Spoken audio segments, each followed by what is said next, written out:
The Tom Woods Show, episode 930. Prepare to set fire to the index card of allowable opinion. Your daily dose of liberty education starts here. The Tom Woods Show. If your homeschool program is making you crazy and running you ragged, don't wait till next term to fix it. Check out the self-taught Ron Paul curriculum right now. Plus, get $160 worth of free bonuses when you join through my link, ronpaulhomeschool.com. Hey everybody, Tom Woods here by myself today. I want to talk about something Bernie Sanders said not long ago. I guess I thought I wouldn't be saying those words anymore, but there he is, still talking, and here I am still talking. And in particular, if you're on my email list, you knew this episode was coming. I was griping about it the other day. He was making the observation that it's rather expensive to live in a lot of American cities these days, or it's difficult for people who earn the minimum wage to get by in the economy. And therefore, he draws the conclusion that we ought to pay them more. We ought to increase the minimum wage. And that solves the problem. So I thought I would talk about this a bit. This got raised in my private Facebook group, which you can access via supportinglisteners.com if you're interested. And somebody posted this, and a big discussion ensued with a lot of comments, intelligent comments, in response to Bernie's view. So I thought I would review a couple of those and then give my own thoughts about the matter. In particular, he's talking about housing and how hard it is to find housing that's affordable, particularly in certain cities. Now, these are cities, of course, where left liberals have been in charge for 50 years or more. And in some cases, they've been in charge to the point that nobody could even touch them. And the result is these places are unlivable for most people. I mean, just from a financial standpoint. And of course, there could be other reasons, reasons other than taxes and regulations coming out of government that could make a place expensive to live in. But that's at least a factor. And it's interesting that Bernie, like a lot of people who agree with him, shows absolutely no curiosity whatsoever about what might be causing particular places to be expensive to live in. No curiosity about this whatsoever. This is just a given. And now we have to roll up our sleeves and come up with the redistribution approach that's going to fix this problem. But it is worth looking at why they might be expensive places to live in. I'm going to get to that a little bit later. Of course, at the same time, sometimes places are expensive to live. The reason behind it is that a lot of people want to live there. These are very attractive places, and people are outbidding each other to try to live there. I mean, after all, we can't all live along the California coast. So there is a bidding process that goes on the market that, in effect, distributes these properties. So it could well be that if you want to live in, let's say, the handful of most desirable places in the entire country, yeah, you are going to have a hard time doing that when you're fresh out of college, you have no experience, and you're earning not as much as you will earn someday. So to immediately demand that I must be able to live in places where everybody in the world would envy me is a bit self-centered. I mean, there are other people in the world, after all. You are not the only person in the universe, which unfortunately is the way I think Bernie gets people to think. And my friend, I better not say his name because he didn't tell me I could, but he says, is he really saying that everybody, no matter how unskilled, is entitled to live in the wealthiest zip codes in the country? Good question. Don't people, by the way, share apartments? Don't we have roommates? Don't people have a roommate, 2 roommates, 3 roommates? And, of course, in college, we had, look at the square footage you lived in there, right? I mean, if I never lived in a dorm at Columbia because I was a grad student, but when I looked at the dorm rooms people lived in as undergraduates at Columbia College, it was unbelievable. I mean, you would open the door, and the door would hit the bed as you were opening it. It was ridiculous, but they survived. But, of course, you wouldn't be allowed to do that because of government regulations. Your apartment has to be, or your living space has to be a certain size and whatever. Young people get by. Anyway, one of the folks in my group says something kind of like this. He says, what exactly is wrong with people sharing while they work their way up the job ladder? If not for all the housing regulations, you could have 6 to a small apartment, and since the burden of rent was so little, put money aside for training or a place to buy. Yeah, it'd be crowded, but no worse than people have lived through most of history. Besides, they're at work 40 hours a week and in bed 56 hours. So we have that. And another person says, people can make any place desirable if they're willing to make something a priority and accept a few inconveniences.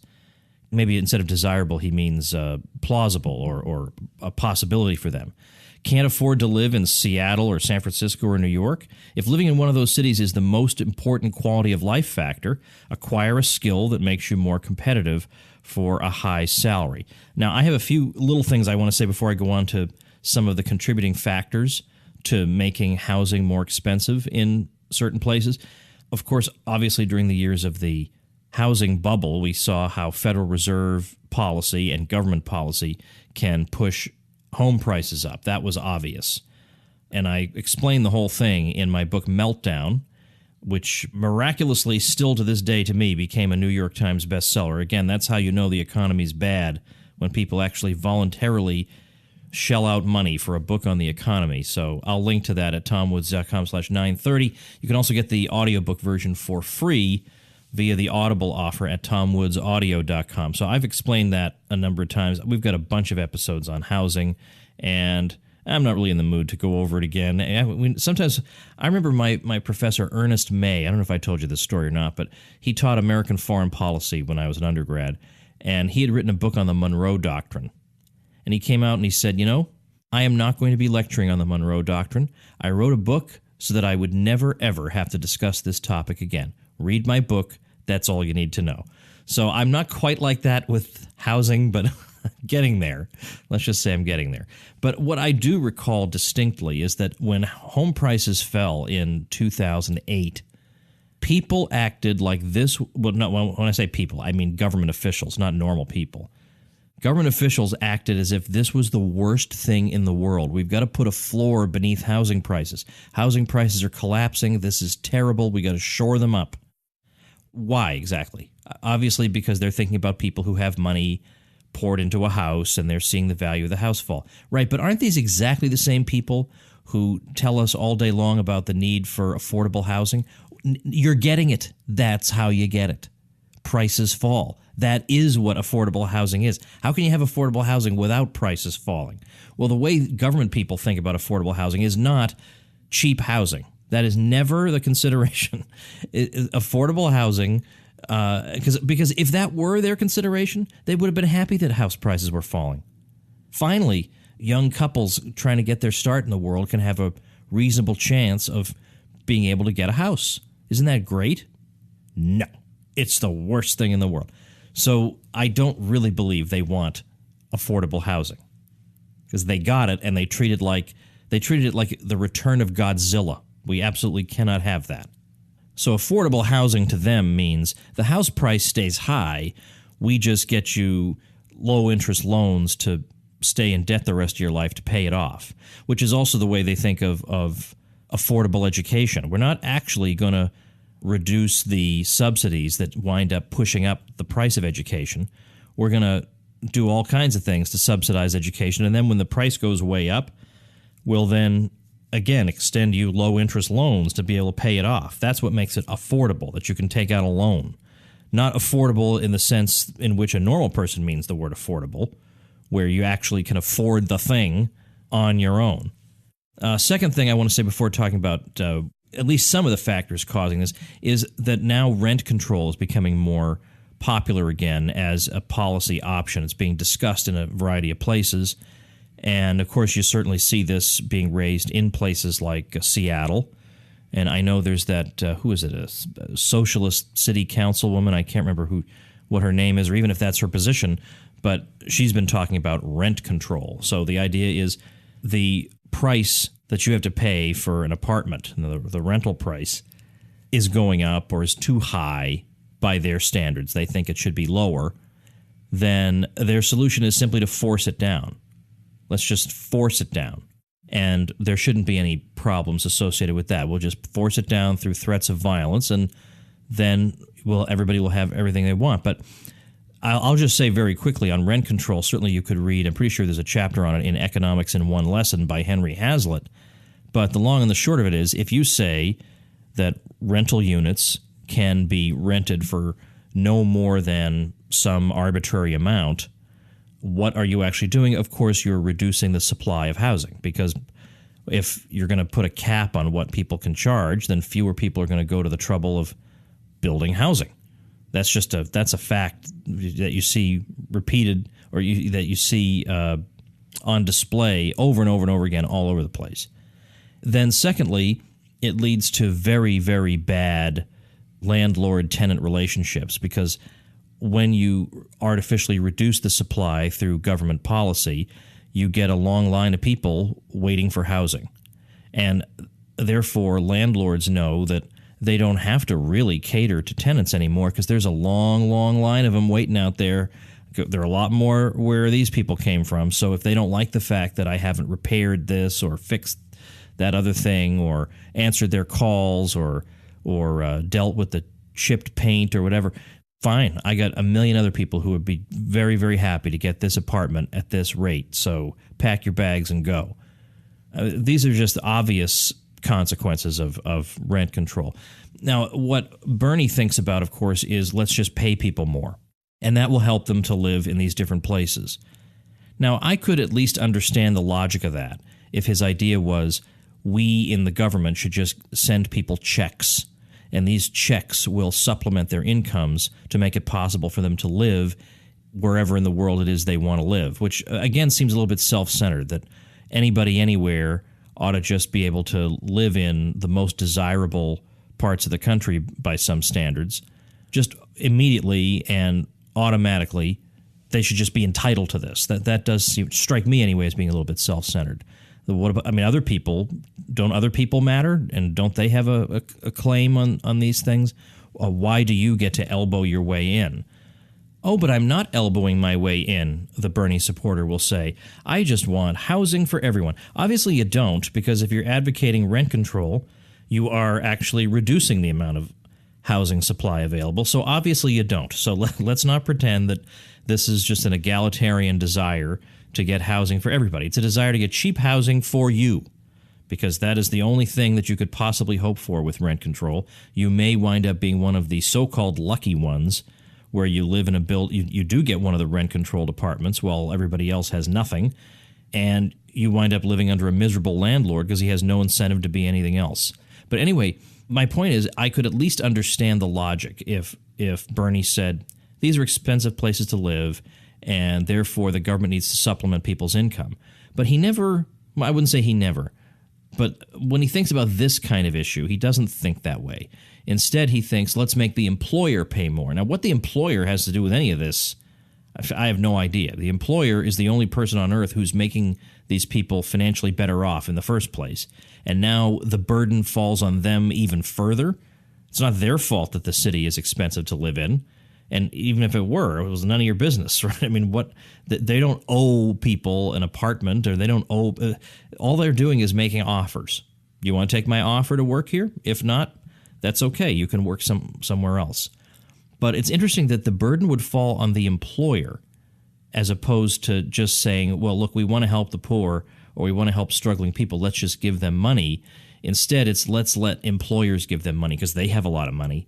So let's make them pay it out. Just weird to me that you would think, unless you're just an outright commie, it's just weird that you would immediately think the employer is the person on whom this burden should fall, even though the employer is the only person who is actually doing anything to help the person. We're going to make this person's life, the employer, even more difficult and challenging, because it seems like that person must have a lot of money. Look, they operate out of a really big building. So when it comes to the minimum wage, again, I'm going to link to episodes I've done on the minimum wage. Really quickly, I'll say, when you are faced with these arguments that, modern economic studies show that there are no problems associated with the minimum wage and employment.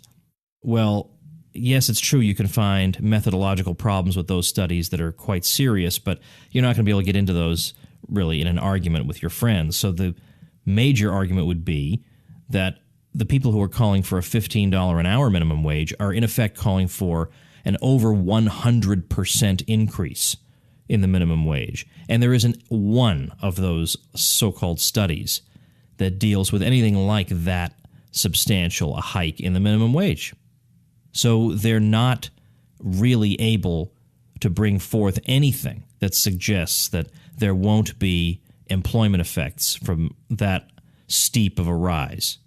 And, of course, they even slightly acknowledge this by the fact that they gradually increase the minimum wage from the present amount up to $15. You know, they make it go up $10 one year and $11.50 the next and whatever.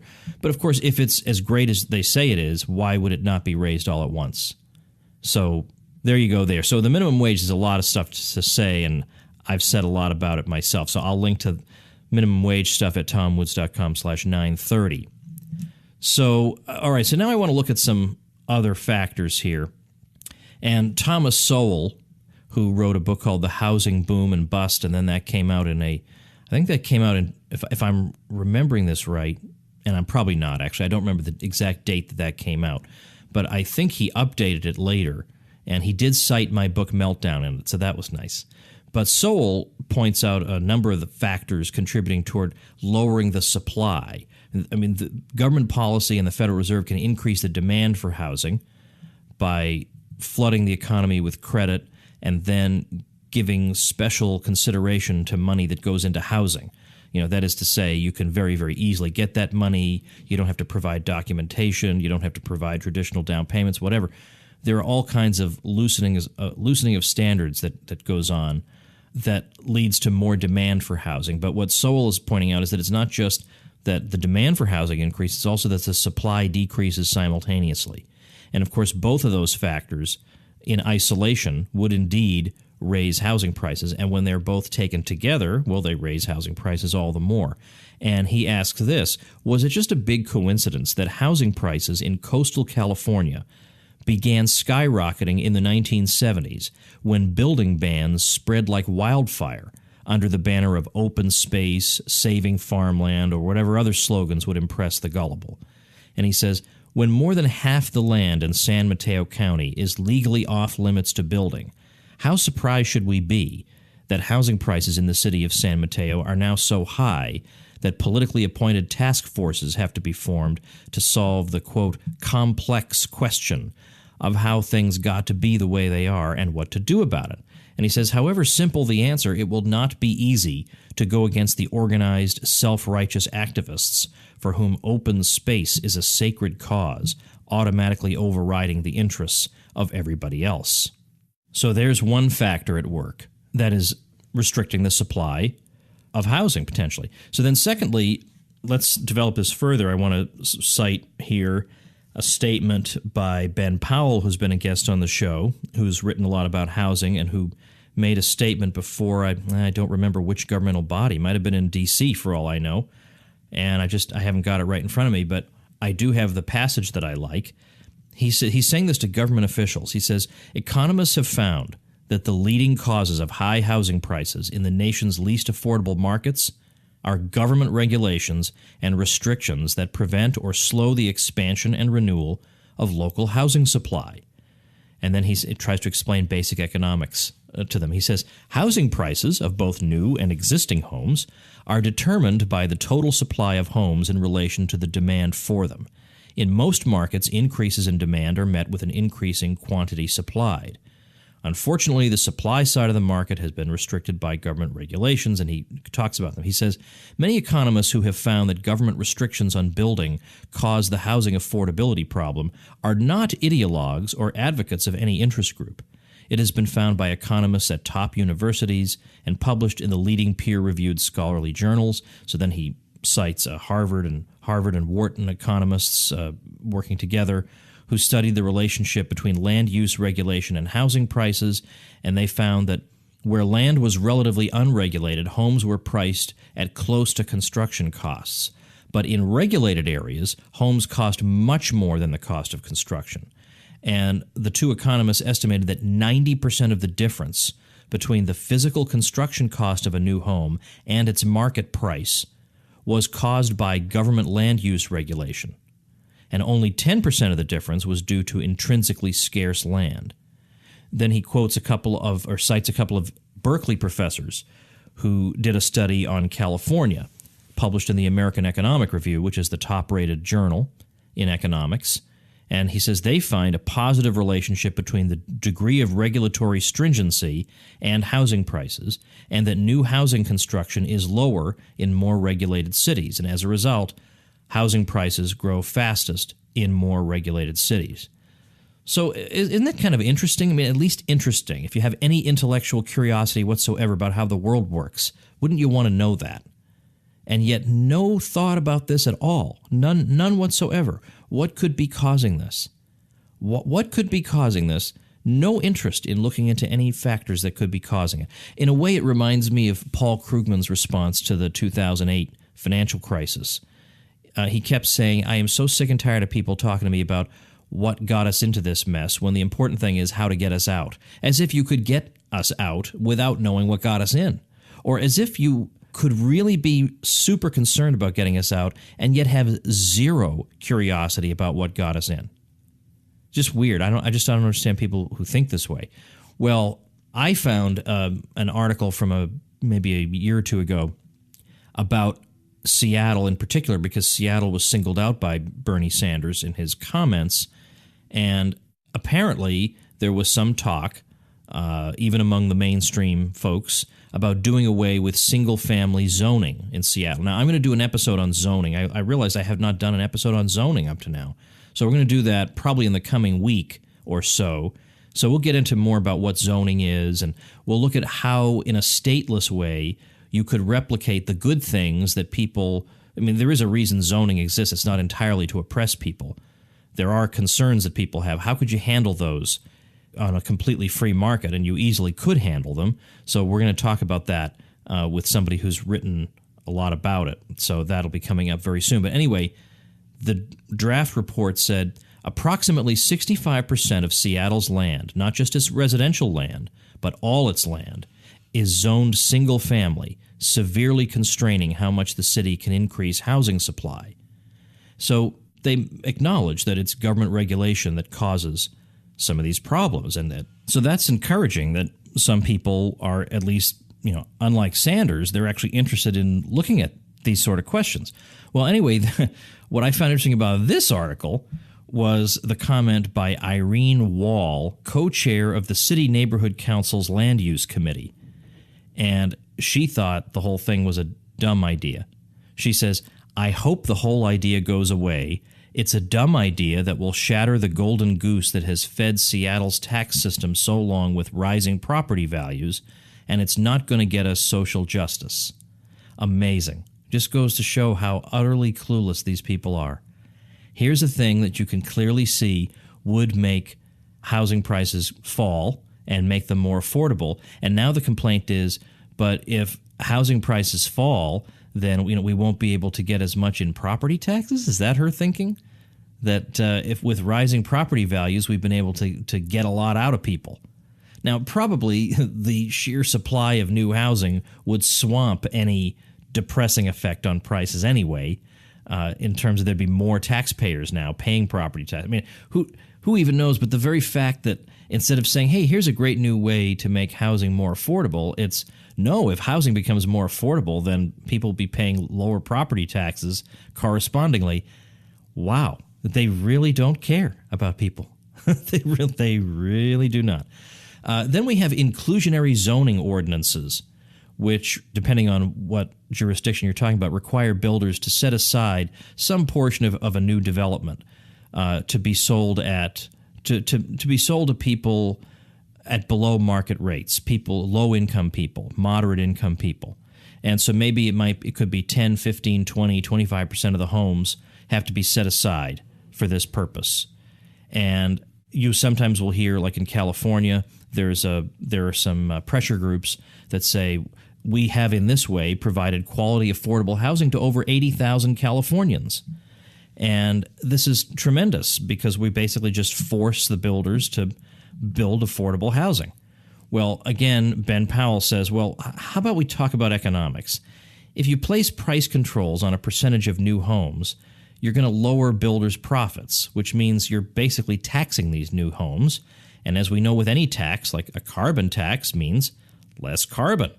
Or a tax on some undesirable behavior means less of that behavior. So a tax on building homes, what do you think that leads to? So you reduce the supply of homes, and you raise the price of the non-inclusionary units and the existing stock of housing. So it turns out that Ben and Ed Stringham, who's also been on the show, studied the effect of inclusionary zoning in California when they both taught out in California, and they found that taxing new housing makes the vast majority of housing less affordable. They found that in the Bay Area, cities that had inclusionary zoning ordinances imposed what was in effect a tax of $44,000 on every new home. Think that might have an effect on something? In L.A. and Orange counties, they found the effective inclusionary tax was $66,000 per new home. They found that it also decreased the supply of new housing. They found that housing production on average decreased more than 30% in the first year in Bay Area cities. They found that in L.A. and Orange counties, housing production decreased 61% over a 7-year period following the adoption of the zoning mandates. Now, who knows, right? Who knows all the different factors that could have gone into this? But certainly, if it had been reversed, the other side would be cheering and pointing to this and accusing you of being anti-science if you're not in favor of inclusionary zoning. So anyway, there's another factor. So there's a lot of stuff going on here, stuff that could be fixed immediately. And of course, when they point to the affordable housing they've produced, it's a tiny sliver when compared to all the housing that doesn't get built or the rises in price for all the remaining houses. It's nothing. It's a big nothing burger, as they say, but they just hope nobody knows the real numbers. They just hear, hey, we made housing more affordable for 12 people, and they don't think about the 100,000 who have had their lives made much, much worse through all this. So, I don't know. I think if you're curious about this stuff, you'd want to know about this, instead of just scratching your head and saying, well, it's probably capitalism somehow that leads to this problem. So anyway, I'll have some stuff up on the show notes page that will be of interest to you, tomwoods.com/930. I hope you're going to be joining me in Orlando, by the way, on September 9th for my 1,000th episode extravaganza with MC Eric July and special guests Michael Malice and Tom DiLorenzo. How can you not, especially when it costs you nothing?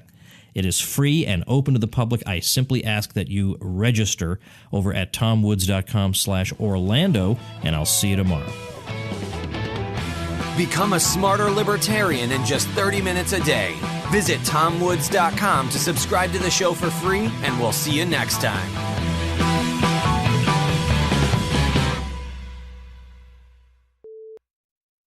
The Tom Woods Show, episode 943. Prepare to set fire to the index card of allowable opinion. Your daily dose of liberty education starts here. The Tom Woods Show. Hi, everybody. Tom Woods here. We have been hearing some fairly disturbing stories about what's been happening to members of the Libertarian Party of Cuba. So I have brought on Shane Robbins to update us on what's happening and what, if anything, we can do to help. Shane is the Nashville region coordinator at the Libertarian Party of Tennessee, and he has been in touch with people. He's been reaching out, following up on what's been happening down there, and I thought I'd have him come on and talk to us. Shane, welcome to the show. Thank you very much. Glad to be here. I've been reading about what had been going on in Cuba for some time now, and it was all very disturbing, and people had wanted me to have somebody on to talk about it. And the only difficulty I had was trying to find somebody who wanted to talk to me who could speak English, because I don't. It's not possible to do translations and stuff. So then, when I found out that you'd been doing this work related to it, and you released this press release over in the LP of Tennessee, where you've been active, I thought, all right, you're my man. So give people, please, the background on what's been happening. I mean, you recently released a press release saying that the founder, president, and vice president of the Cuban Libertarian Party on June 22nd, 2017 were arrested and detained for simply opening a library. But it's more than this, because as you note later in the release, there have been other episodes involving the Cuban government and the LP of Cuba. So tell us about those and how long have they been going on? Sure. The one you just referenced from June the 22nd, that happened in the Camagüey province in the eastern part of the country. And the backstory to these provinces that I have to tell so I can describe what happened to the leadership is that the Camagüey province, during what's called the special period in Cuba, which is when the Soviet Union was no longer sponsoring Cuba and they went through a lot of economic hardship, people from Camagüey were actually made to come west and work in the factories in Havana. And once they had satisfied that need for work, they were then sent back to Camagüey, and they have actually been deported. So there is a law that allows the police and the military police to deport people from the west to the east, to take them back to Camagüey. Well, that law was used to deport the leadership who started that library in Camagüey back to Havana. And it was just a library that they had set up over there, but they were arrested June the 22nd because they intervened when the state was kicking a woman and her children out of their home. And they intervened and they took pictures. And when they got back to the place where they were staying in Camagüey, because they were all from Havana, they were all deported. And when they were deported, no one was told where they were going or why. No one understood what had happened. So we all assumed that the state had taken them. And one of them, the vice president of the Havana Cuban Libertarian Party, he was handcuffed and he was actually put in a cell for a while. But they did manage to get back, and since that draft had been written, the LPTN resolution, since that has been written, they have been they've been discovered. They've been back home, and then yesterday, Nelson, the founder, he was arrested again. Okay, that I didn't know. For what reason? We don't know, but there's a history of this over and over again, especially in the last 6 months. Nelson is a lawyer. He's been barred from practicing law. He's the founder of the Partido Libertario Cubano, which is what they call it. They name it Jose Marti. And Jose Marti is a revolutionary figure when the Cuban people separated from the Spanish crown. The president of the Havana CLP, Cuban Libertarian Party, is Caridad Ramirez Utria, and the vice president is Heriberto Pons. So that's the leadership in Havana. And Caridad Ramirez Utria, just to give you a little bit of backstory on these people, she has been a part of the Ladies in White for a long time, and they march every Sunday in Havana, and they march in opposition to the imprisonment of political figures. So political prisoners, they occupy a lot of jail cells in Cuba. Like right now, Nelson Luis Chartrand, the founder, he is occupying a cell right now. And it's strictly because of the philosophy of freedom that he espouses and spreads. Heriberto Pons and Caridad Ramirez Utria, they're both paramedics. But the state does take their livelihoods if they engage in political activities that are unfavorable to the regime. And that's what they've done also to Elsa Fernandez Grael, who is the vice president of the Camagüey province Cuba Libertarian Party. She has in her past spent 8 years in prison as a political prisoner. She's a special needs teacher, and she is now no longer allowed to teach because of her politics. And so livelihoods as well as homes, there's no private property. So if you engage in these activities, not only can you wind up in and out of prison, and when I say in and out, some people have spent months and years as political prisoners in Cuba, but not only will they take your livelihood, but housing. If all of the housing there is state run, it's state organized, it's public housing. And internationally, I don't know how, but some people laud that. They suggest that Cuba's public housing situation is so fantastic. But it's a rug. They pull that rug out from under people for disagreeing with them politically all the time. You know, it occurs to me that if the U.S. government persecuted the Libertarian Party of the U.S., this would be far worse for it than if it just ignored the Libertarian Party. So I'm wondering what possible gain of all the parties, because there are other parties in Cuba. Their political parties were the existence of other political parties other than the Communist Party was legalized in 1992. There are still tremendous constraints on them, but they can exist. It would seem like the Libertarian Party must be by far the smallest, so it's just not obvious to me why they would even bother. Yeah, they must be gaining traction. I mean, I would estimate that the regime feels an immediate need to counter some of the blows, because I mean, obviously they have experienced growth and there is a lot of interest. You know, they don't just have a couple of members. There's a lot of members, and like I said, it's the ladies in white are a good example. There are many groups throughout Cuba who unite for their overlap and their common interest in ending this practice of making political prisoners of people who are just whispering that they're not crazy about the Castro regime.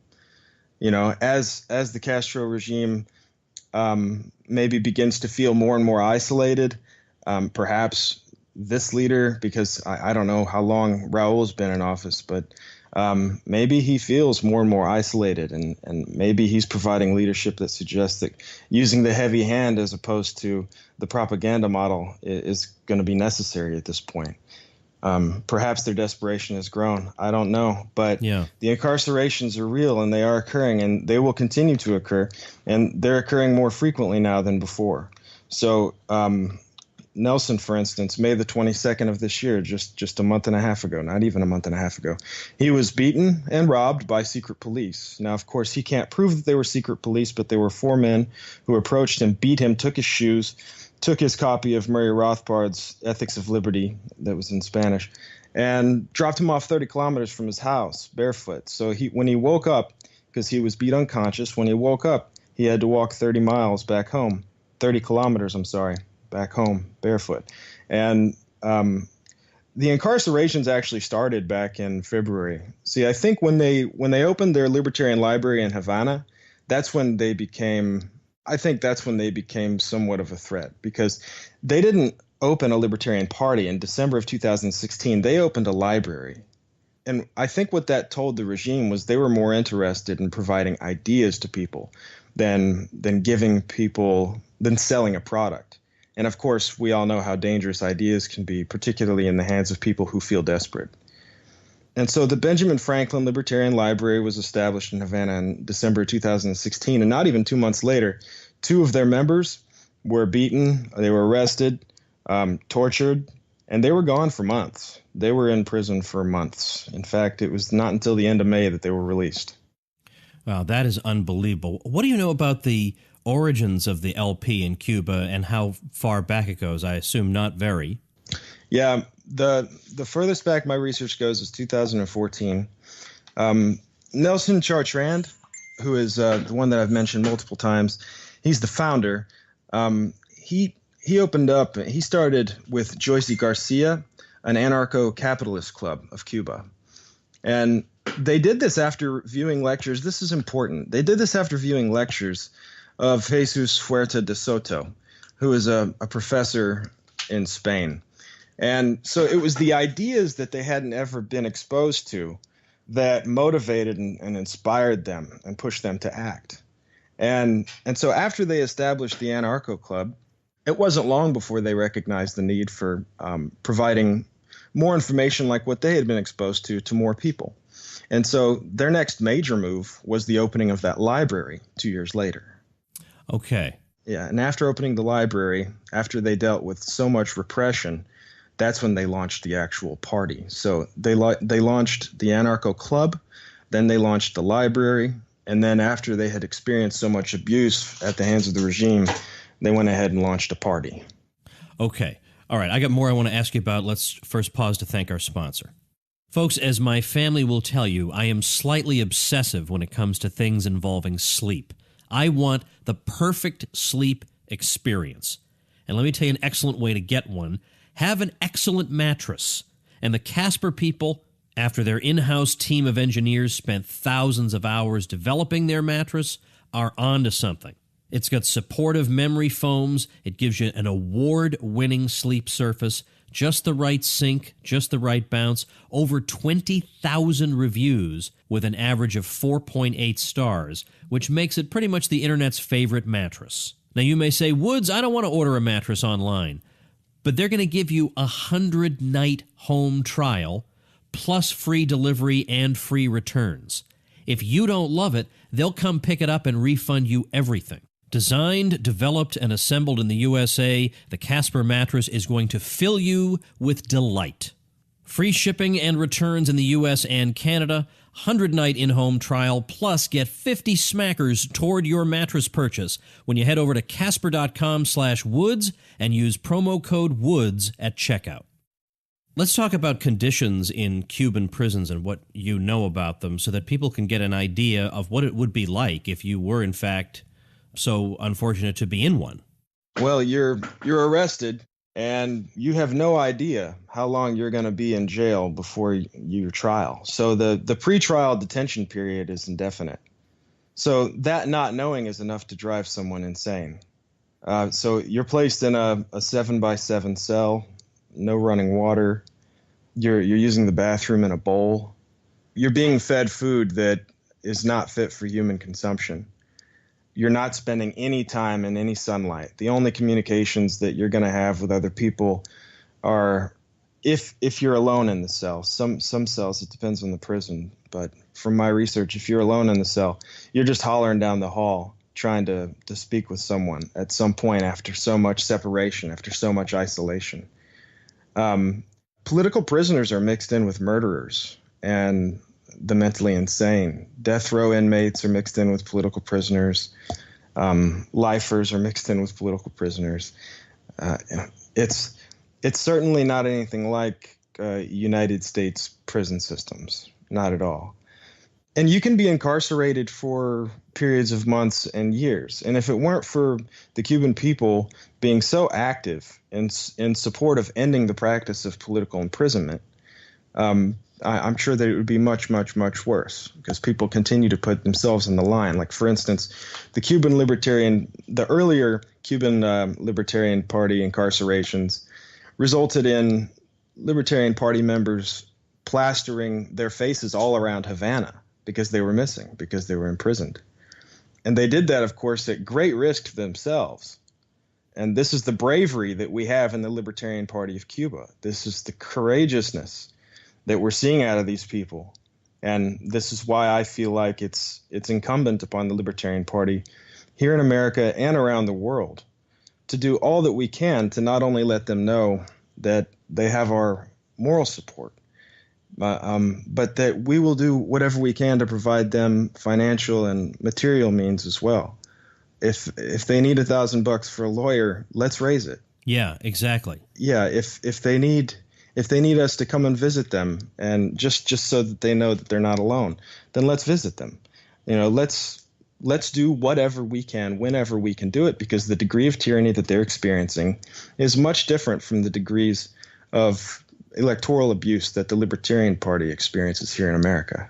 Yeah, so let's come back in a minute to different things that we can do, because I want to close on that note, because I want to see are there ways that we can help them, that people listening can do. But before that, I want to know, how did you gather all this information? Not just from publicly available sources, but you got to know people. Who in particular? I first reached out to Nelson through the Partido Libertario Cubano Facebook site. Nelson is the founder, Nelson Luis Rodriguez Chartrand, who is in prison right now. I reached out to him and we've communicated. They only get about an hour worth of email and internet a week. So obviously the communications are sparse. There's long distances in between communications. And I wasn't able to get tons of information out of him, but getting a little bit of firsthand information is wonderful. For instance, when I asked him what I could do for him, he said, I'd like to continue building this library because he understands the importance of providing people with the information that can change their hearts and minds and motivate a positive action. And that's one of the reasons that I completely fell in love with his vision, is because he understands the importance of the information. And he understands how important it is for people to value liberty and how that can motivate them for their entire lives to challenge this regime. And I think that his vision there is absolutely gorgeous. So I spent a little bit of time talking to him. The best information that I've gotten has been from Mamela. Her name is Mamela Fiallo Flor. She's the South American spokesperson for the CLP. She's a writer for the Pan Am Post. She's also a professor. I forget which college she teaches at. But she's the one who translates most of what's on the Pan Am Post, and she does write some original articles there too. So I got a lot of good information there. I read a little bit from Nicholas Amato, who is a libertarian journalist here in the United States, and I've talked with Zach Foster, who is the North American Cuban Libertarian Party spokesperson. Okay, so now I want to ask, I think what a lot of people are curious about, is there anything that libertarians in the U.S. can do that would be helpful? And number two, I know that the Obama policy toward Cuba is in the process of being reversed, but I'm not sure if that's already taken place, if that's just a proposal. I haven't read enough detail to know, and is that going to be a problem? So here, I'm throwing that all in your lap. Give me an answer. Yeah, as far as what we can do, obviously it's very challenging because our governments are at odds. It was a little bit easier to get them information prior to last week. So now FedEx is really no longer running routes there. DHL the same. So getting information, getting books, getting laptops or anything like that over there is now much harder than it was. Now, obviously, the reasoning behind that difficulty, the reasoning behind the Trump's policies having changed Obama's policies so much, I think it's fair to say that the intention is to weaken the regime and certainly not to limit the amount of information that folks have access to over there. I know that the current administration has paid some lip service to, and hopefully will follow through on joining with the Cuban regime to expand internet access for the people of Cuba, which I think would be just dramatically effective in changing the way that the Cubans see freedom. I mean, Nelson said it best when he said, the people of Cuba have forgotten what it is to be free. You know, it's the same phenomenon you see in slavery. The first generation slaves are often the toughest to break. Second, third, and on are the ones who never knew freedom. So they don't have a point of reference to which they can hearken back to and say, yeah, there was a golden age. We had more freedom back then. And that is the circumstance that we have in Cuba. I think that the best thing right now that we can do, and keep in mind, this is something that I do in my spare time. I'm not pretending to have all the answers, but I think the best thing right now that we can do is to use venues like this one and speak about this, write about this, try to get this more and more into the public eye. And particularly to start with in the libertarian public eye, I would like to see a lot more effort on the part of county parties, state parties, the national party, to use libertarian media to bring it to the fore. And if it's on the front burner, then we can all discuss in a meaningful way how we can really affect change for the Libertarian Party of Cuba, how we can help them to grow. And that's one thing. If some people feel like they have a representative in Congress or a senator who's going to be amenable to a discussion about this, perhaps put forth a resolution or a bill that might better open up lines of communication between the United States, go ahead. I don't actually have one of those. I don't think that my representatives and senators are that type of people. But if you feel like you have someone as your representative or as your senator who will listen to you and who will entertain the idea that possibly a resolution or a bill to open up communication once again, for instance, if we were to be able to send things through FedEx again, then I'd definitely be able to get things to Nelson and the team over there much more easily. As of right now, it looks like I'm probably going to have to take it there in person. So, and that's very expensive. Yeah, I don't have all the answers. I run a business. I have a day job. I ask them the question, how can I help, when I speak to them? And I found out certain information about the limitations of help before they did, like FedEx no longer running in their country. Yeah. So, So there's no clear-cut, simple answer. But if we don't continue writing and talking about this and bringing this to the fore of the public mind, then they will not have us, and they will not have us as a force multiplier for their movement. And And I feel that it's incumbent upon libertarians. We are right now electorally, for the most part, electorally unviable. And we do have an organization. And we often use that organization in somewhat strange ways. You know, I've heard critiques of the Libertarian Party that it's just a bunch of pseudo-intellectuals jockeying for titles within an organization that's electorally unviable.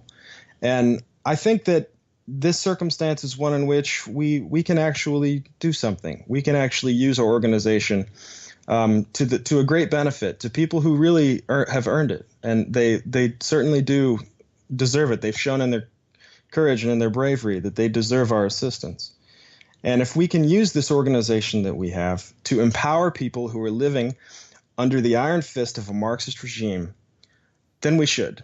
And if all that means is we have to research and write and record and share information and demonstrate that we are empathetic, that we are a party of principle, and that principle, number one, being personal freedom, and they're standing up for that, while a bludgeon is over their head, yeah, that's in my opinion where we need to be.